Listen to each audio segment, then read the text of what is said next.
Yeah, good day everybody. Once again, I'm Tijani by name, and I just quickly want to see to how I can put some explanation to what I have done earlier today as regards the currency pair USDJPY, so that we all should possibly learn from what that is on board. Okay, so let's take a look at the market. Okay, I think I'm supposed to have. Alright, so as a quick one, if you take a look at the market, you'll see that um, something you want to do when you want to trade for a living is to be ability to identify key things like what I want to mention here: structure, liquidity, then momentum, and then uh, what I'll call position sizing.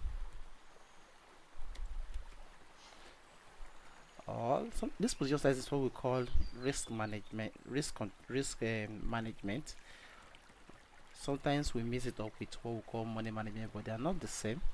So these are the integral component of what I will call the skill set dealing boss.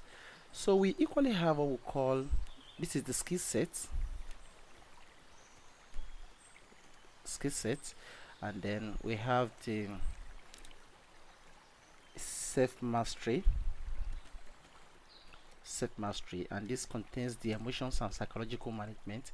And then after that we have the uh, what I will call risk control. So but in this case I'm going to be talking about some structural analysis attached to this currency pair USDJPY and possibly what to expect.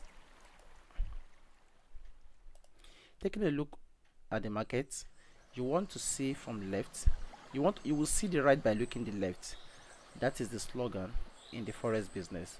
You will see the right by looking left.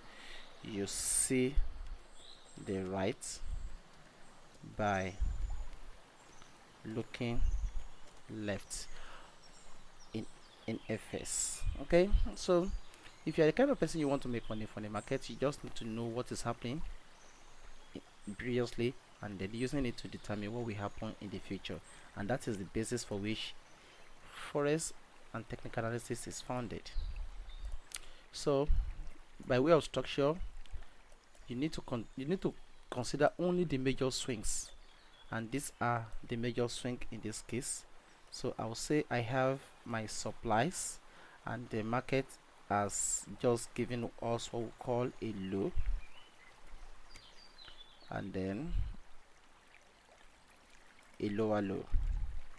So if that is the case, your job therefore is to identify the last violation, and the last violation happens to be here by standard.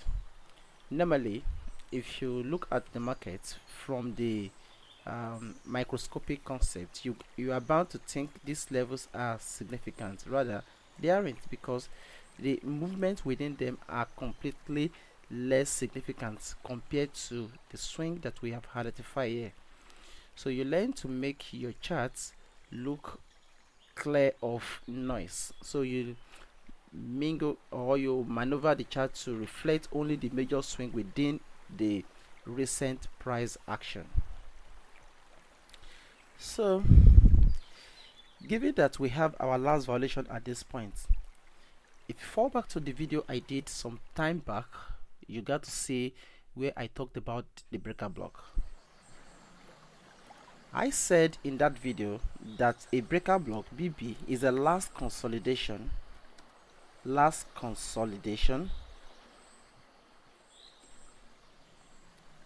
created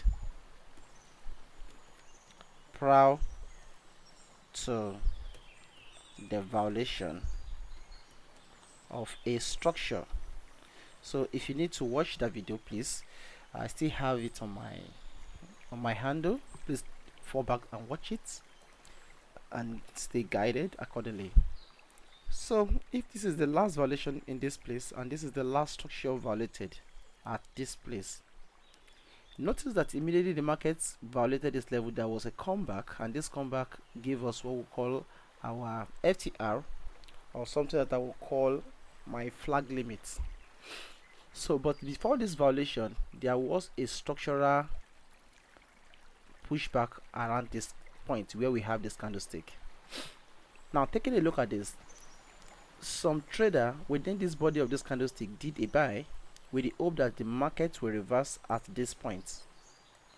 But instead of that, the market continually dropped, and there was no other consolidation in this market prior to the violation at this point. So we have our breaker here. Without being stated, I still have this intact. Now that we have our supply here, in the principle of chart mapping and then the marking of a swing, when the market violates a structure, a comeback to the violated zone, if it is a major level, is key. And if it does not hold, then to the breaker, then to the supply. So we have three main levels to watch out for in a typical market flow.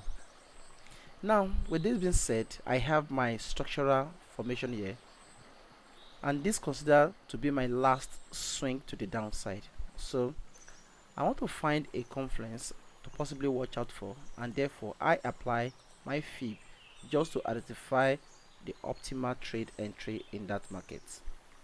So in line with drawing my fib, I could see that I have a optimal trade entry around this zone, and if you look left, this becomes a key level with this structure I identify the other time, and therefore I'm now having a confluence of events at this point.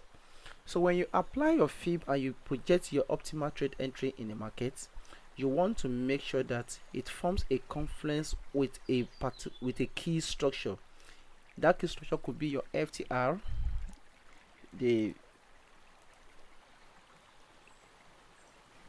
could be your FTR, could be your BB, could be your supply or demand, and maybe could be your major flip zones. So if you take a look at that, we have a breaker at this point and we have our OTE here. So I will say that I have what I will call OTE plus BB confluence. So how do we do this? Now this market is expected to possibly do a go up, but if you take a look at this market, we had a violation at this point, right? So if we have a violation at this point, therefore it means that we have a intraday breaker around this zone.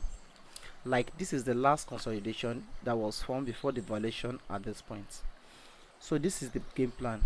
I wouldn't take a buy, rather I will just set my limit order. If this market is violated at this point, then there will be a throw to this point, and then before it drop. This is the reason why I'm not taking a buy. However, if this market fails to violate this breaker, like I said, the violation of a breaker is the confirmation of a reversal. Now if all things being equal, we had this market swing around this point coming down like this, and the market violate this breaker at this point, then this market is expected to go up into this overall larger structure confluence point. Then this will become our W, X, and maybe Y with structural analysis. This is a deeper form of analysis in this market, and then I hope this clarifies a lot of things.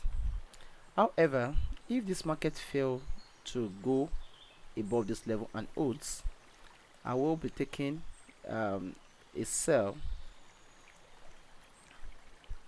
like we have an engulfing here. I will be taking a sell at the base of that rubber. So setting a sell limit at this point, and also a sell stop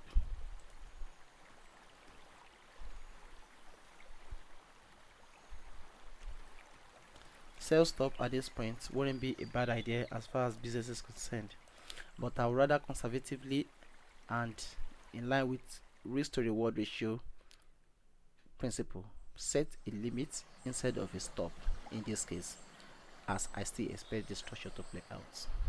I hope this session helps, and I look forward to dropping you more nuggets as time progresses.